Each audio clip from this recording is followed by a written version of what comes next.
masing-masing nak mengejar kedudukan ekonomi yang selesa. Peluang pekerjaan banyak, kebanyakannya berada di kota besar, dan cara hidup di kota besar juga berbeza daripada cara hidup di kampung, dan cara hidup ni biasanya tidak sesuai untuk masyarakat dewasa atau masyarakat emas, usia emas.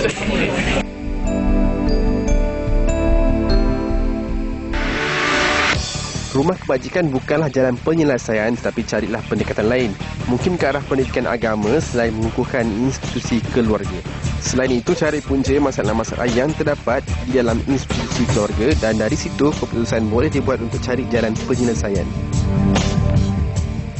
Okay, terima kasih kerana anda terus bersama saya dalam Yuatawan. Kita masih membicarakan tentang ledakan warga emas. Prof, tadi kita bincang bagaimana kita menguruskan warga emas ni. Tetapi apabila kita melihat bertambahnya populasi warga emas ni menunjukkan kesedaran orang-orang untuk menjaga kesihatan mereka, menjaga cara hidup mereka bertambah, dan meningkatnya umur mereka ke tahap-tahap tertentu. Jadi bagaimana kita dapat menguruskan umur yang meningkat ini dalam masa yang sama mereka dapat menyumbang? Prof. Baiklah, sebelum saya menjawab soalan Encik Nazri itu, saya ingin menyatakan sedikit tentang definisi warga emas itu sendiri. Di Malaysia, warga emas didefinisikan sebagai individu yang berumur melebihi 60 tahun. Siapa yang reach that mark, you are considered sebagai seorang warga emas. Tapi kalau dia muda pun tak apa juga. Tak apa. Dan juga berkenaan dengan penuaan penduduk ni, Malaysia akan mencapai 3.4 juta pada tahun 2020. Dan yang paling mengerikan ialah Malaysia akan menjadi sebuah negara yang menua, we call it negara menua pada tahun 2035, di mana 15% daripada penduduk Malaysia adalah mempunyai berumur lebih daripada 60 tahun. Jadi pada masa itulah 2035 itulah Malaysia akan menjadi sebuah negara yang menua. Dan sebelum kita mencapai tahun itu, kita patut bersedia daripada sekarang cara bagaimana untuk mengurus warga emas. Jadi sebelum kita nak tahu cara bagaimana untuk mengurus warga emas, kita kena tahu juga sama ada warga emas itu berupaya ataupun tidak untuk menyumbang dalam aktiviti sosial seperti mana persoalan perbincangan kita hari ini. Jadi kita kena tahu what do they have, apakah kapasiti mereka dan sumber-sumber yang mereka ada. Dan untuk itu untuk kita menyumbang, kita perlu ada kekuatan dan juga apa yang dikatakan dalam bahasa Inggeris socio-economic security, keselamatan socio-ekonomi. Dan ini termasuklah sumber keuangan, sumber pendidikan, kesihatan yang baik. Kalau kita tidak ada kesihatan yang baik, itu kita tak boleh menyumbang juga. Kita tidak boleh menyumbang dalam mana-mana aktiviti, termasuk juga aktiviti sosial. Dan juga persekitaran yang menyokong. Kita mesti ada we must be mobile, pengangkutan yang baik. Adakah kita mempunyai pengangkutan yang baik? Dan berdasarkan pada kajian yang telah saya jalankan di UPM, warga emas 40% daripada mereka they are homebound. Mereka ini terikat di rumah kerana apa? Bukan terlantar. Tak boleh nak bergerak lah. Bukan, mereka tidak boleh bergerak kerana yang pertamanya masalah keuangan. They don't have the money to go out. And yang masalah keduanya ialah mereka mengatakan persekitaran yang terlalu sesak, sukar untuk mereka keluar. Dan ini akan menyebabkan ancaman keselamatan bagi mereka, keluar ke aksiden orang kata. Dan ketiganya dari segi pengangkutan, adakah kita mempunyai pengangkutan yang selesa, yang mesra warga emas dan sebagainya. Jika semua ini tidak ada, bagaimana caranya untuk kita menggalakkan warga emas untuk menyumbang, menyertai dalam aktiviti-aktiviti harian contohnya.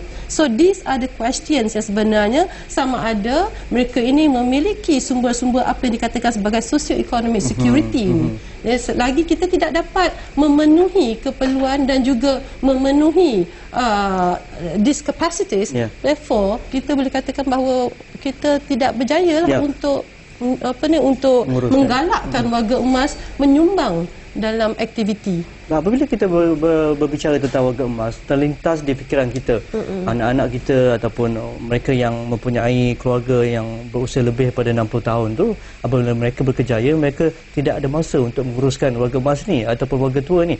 lantas mereka mengantar ke rumah-rumah kebajikan, rumah-rumah orang tua. Jadi adakah itu signifikan dengan apabila kita berbicara tentang populasi orang tua semakin meningkat dan kita tidak mampu menampung rumah-rumah kebajikan kita atau rumah-rumah orang tua, dan mereka pastinya nak pilihan yang lain? Bagaimana Puan Rokia melihat? Jika kita melihat faktor dan fenomena ni tadi, sebenarnya kita ada beberapa cara. Ya. Kita yang kebanyakannya kita melihat yang berisiko, tetapi sebenarnya dalam arti kata masyarakat kita yang baik, yang banyak lagi ni yang menyumbangkan pun masih ramai lagi. Jadi yang berisiko ni kalau tak ada anak, tak ada pertalian saudara, memang dia akan menghadapi satu situasi kehidupan yang amat kalau dia berpenyakit lagi, tak ada duit lagi, dan masalah-masalah dari aspek-aspek jiwanya tidak tenteram, ni memang akan menyumbangkan faktor-faktor yang negatif lah. Bagaimana keluarga perlu berhadapan dengan situasi ini? Semua orang dan semua kita ni kena bersedia, kalau hari tua nanti kita akan bersendirian, dan hak untuk bersendirian dan bersunyi ni memang semua orang akan rasai. Jadi kita yang muda yang akan melewati wasa ni akan mula fikirkan masa depan 20 tahun daripada sekarang. Apa akan berlaku pada kita kalau kita tidak merancang kehidupan dengan bersungguh-sungguh. Jadi kalau kita dah ada ahli keluarga macam tu, apa yang perlu dilakukan oleh ahli keluarga yang lain? perlu dilakukan ahli keluarga di antara kita adik-beradik, katakan suami isteri lah. Suami isteri kalau panjang umurnya hidup bersatu padu. Pastinya. Lepas tu anak-anak juga memberi sumbangan dalam aspek kasih sayang. Kerana apabila masuk zaman ini, mereka memerlukan satu jiwa yang seninya halus. Kadang-kadang suka kita nak faham memang kadang-kadang cara berfikir dia berbeza. Betul. Kita buat ini kata itulah korang tak sayang aku. Jadi kita tak perlu banyak bersuara, tak perlu banyak, kita perlu banyak sumbangan, tolak ansur, touching. Balik tu hanya untuk melihat menyenangkan hati mereka. Dan dalam masa yang sama, warga emas ni mesti bersedia dari aspek saya kata hak tadi untuk bersunyi. Hak untuk merasa kesunyian tu memang dia perlu respect benda tu, dan hak masa ni lah dia perlu membuat sesuatu yang mendatangkan faedah pada diri dia. Okey, selepas ini kita akan rehat lagi satu, dan saya akan tanya lepas kita balik berehat nanti kepada Prof, bagaimana persiapan kita warga emas tu sendiri kalau dah sampai umur 60 tahun, sebelum pencen tu, sebelum bersara tu, apa persiapan-persiapan yang dilakukan dari sudut aspek kewangannya, kesihatan mentalnya, persediaan keluarganya, adakah nak duduk dengan anak-anak sebagainya, adakah warga emas Malaysia ni sudah cukup bersedia dengan keadaan-keadaan yang pastinya mereka akan hadapi. Jadi kita rehat sebentar, dan sebelum tu kita dengarkan lagi pandangan daripada rakan-rakan wartawan. Silakan. Setiap agama ada dasar dan pandangan terhadap warga tua. Lebih-lebih lagi, agama Islam ada panduan dalam melayani warga tua, khususnya ibu bapa. Pendidikan agama dan pendidikan moral jangan sekali diabaikan kerana ia menjadi benteng kukuh dalam menyemai rasa kasih dan sayang kepada orang tua. Anak-anak yang berkejaya yang tidak dapat melayan ibu bapa, mereka perlulah menyediakan pengasuh untuk melayan ibu bapa mereka dan bukan menghantar ke rumah kebajikan.